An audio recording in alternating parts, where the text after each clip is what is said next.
Hello, everybody. Today, I'd like to talk about what's on the 6th grade mathematics test for the Ohio State test.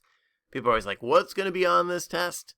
Well, really, it's everything we need to know in 6th grade. And so this is what we call the testing blueprint. This is what the state uses when they make these tests up. And some of this, as you look at it on your screen, it looks kind of like weird. Like, what am I even looking at, right? Let's take a look at it together. So first, notice we've got these standards. These are the Ohio content standards in math. And we've actually covered all these standards throughout the year.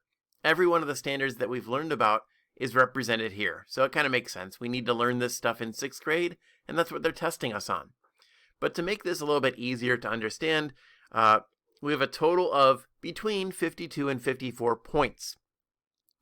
There's a breakdown shown to give us a better idea of where these points are coming from. So if you look at it, the biggest area that we could have here, between 31 and 44% of the questions, are going to be on expressions and equations. So think about simplifying expressions down. Think about using our properties, like the distributive property, the commutative property, the associative property, right? That's what we did in expressions. Order of operations, all that fun stuff. Exponents, parentheses, multiplication and division, addition and subtraction. And then with equations, remember we can solve equations, we can write equations. When you solve an equation, think of it like a scale. Got to keep both sides balanced. All right, so we're going to have those types of questions for sure on our test, definitely. And we could see more questions in this area than anything else. The next biggest we have could be ratios and proportions. So remember ratios? A ratio is just a comparison between two numbers, and we can use some math to figure out equivalent ratios.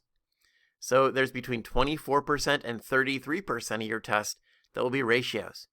We've actually done some studying of previous tests, and we found that to be true. In fact, this blueprint is pretty accurate to what we've done in looking back at some previously released items and previous tests that have been given. Then we have between 20 and 25% of our questions that will be kind of split between geometry and statistics and the number system. So just to break that down, geometry and statistics, geometry would be like shapes, thinking about area or volume. Those are types of questions we may see in geometry. We'll want to know our area formulas, the area for a parallelogram, the area formula for a triangle, and the area formula for a trapezoid. We want to know the volume formula, how to find the volume of a rectangular prism.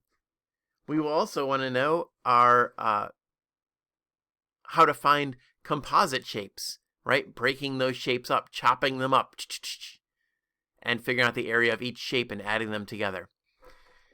We also want to know nets, right? For a 3D shape, how to find the surface area of a 3D shape. Make a net and find the area of each one of those shapes. Statistics, we're talking about data sets and mean, median, mode, range, interquartile range, all that fun stuff for statistics and data displays. And then when we get to the number system, this is talking about all of our numbers. So we're talking about positive numbers and negative numbers and decimal numbers and fractional numbers. All those numbers are a part of the number system, right? So altogether, our test is going to be made up of, again, everything we've learned about this year. Now, there's actually 3 different categories of questions, and they call them depth of knowledge, or DOK questions. So just to run through that really quickly, a depth of knowledge, think about like the difficulty of the question. If you were asked, is -6 a positive or negative number? Well, that's a pretty easy one. There's not a lot of thinking going on there. That's a pretty low level for DOK, or depth of knowledge.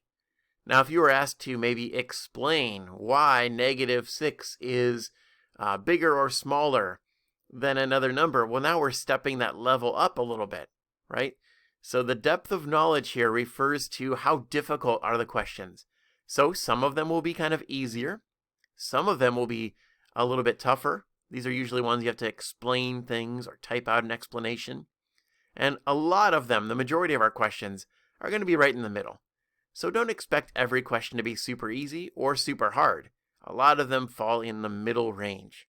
So again, this is our blueprint for our 6th grade mathematics test. I hope it's helpful for you just to be a little bit more aware of what types of questions you might expect to see on the upcoming test.